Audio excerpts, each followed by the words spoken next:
প্রায় 5 ঘন্টা পর ইডি দপ্তর সল্টলেক সিজিও কমপ্লেক্স থেকে বের হলেন অভিনেত্রী ঋতুপর্ণা সেনগুপ্ত। মূলত রেশন বন্টন দুর্নীতি মামলায় ইডি অধিকারীরা তাকে দ্বিতীয়বারের জন্য তলব করেছিলেন। আমাকে কিছু ডকুমেন্টস প্রোভাইড করতে বলেছিল ওদের ইনভেস্টিগেশনের কোঅপারেশনের ব্যাপারে। আমি প্রোভাইড করে দিয়েছি যে হ্যাপি উইথ মাই কোঅপারেশন। এটাই হচ্ছে ব্যাপার। এটা এই দুর্নীতির সাথে আমার কোনো কানেকশন নেই। একটা ডকুমেন্ট ওরা চেয়েছিল, আমি সেটা দিয়ে দিচ্ছি। আমার অ্যাকাউন্টে দিয়ে দিয়েছি। আমরা ওদের কিছু এবং মোবাইলটা কিছু হ্যাপি উইথ মাই ওনারাও কোঅপারেট করেছেন, আমিও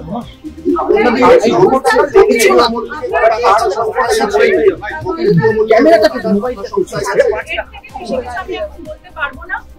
এরপরে যখন কিছু হবে আমি কোন ছবি করেছিলেন কি ডিপার্টমেন্টের ব্যাপার, এখানে কোনো বাইরে আমরা কথা বলতে পারবো না।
আমাদের ভিডিও ভালো লাগলে লাইক এবং শেয়ার করুন।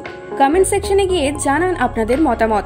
আরও ভিডিও পেতে আমাদের চ্যানেল সাবস্ক্রাইব করুন এবং প্রতি মুহূর্তে খবরের আপডেট পেতে প্রেস করুন বেল আইকন।